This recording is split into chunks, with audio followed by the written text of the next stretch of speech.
Good evening. Once again, President Trump's big, beautiful bill passing the House. It's headed to his desk.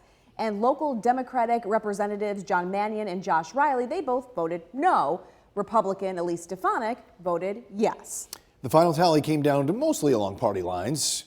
Chief Capitol Hill correspondent for NBC News, Ryan Nobles, spoke to News Channel 2's Luke Radel right after that vote wrapped up. Welcome back to WKTV. My pleasure. I'll tell you before we begin, the two comments I get most often are if people like the work I'm doing, they say, you remind me of Ryan Nobles, which I'm flattered by. And if they don't like the work that I'm doing, they say, you should be more like that Ryan Nobles, which is something that I'm aspiring towards. So if you could tell us what's the latest happening on Capitol Hill where you are?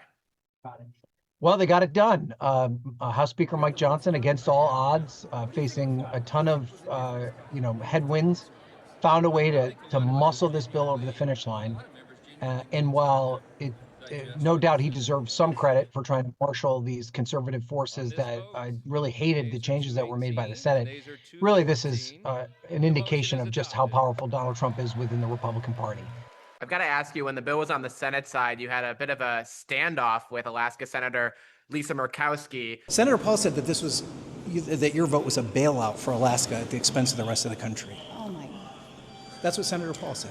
My question was easy. Senator, we've got the... I didn't say it, ma'am. I'm just asking for your response.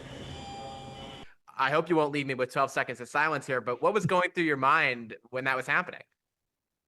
Well, the most important thing to me was to get a response to her about her motivation in voting for the bill. And we really did accomplish that.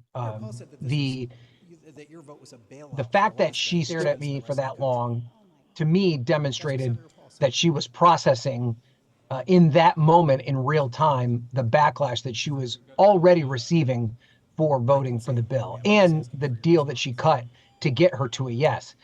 I think a lot of it, too, in her defense, was she'd been up for more than 24 hours. The Senate had been debating this bill for more than 24 hours.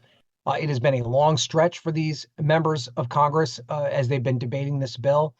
And so I think all of it was kind of played a role in that.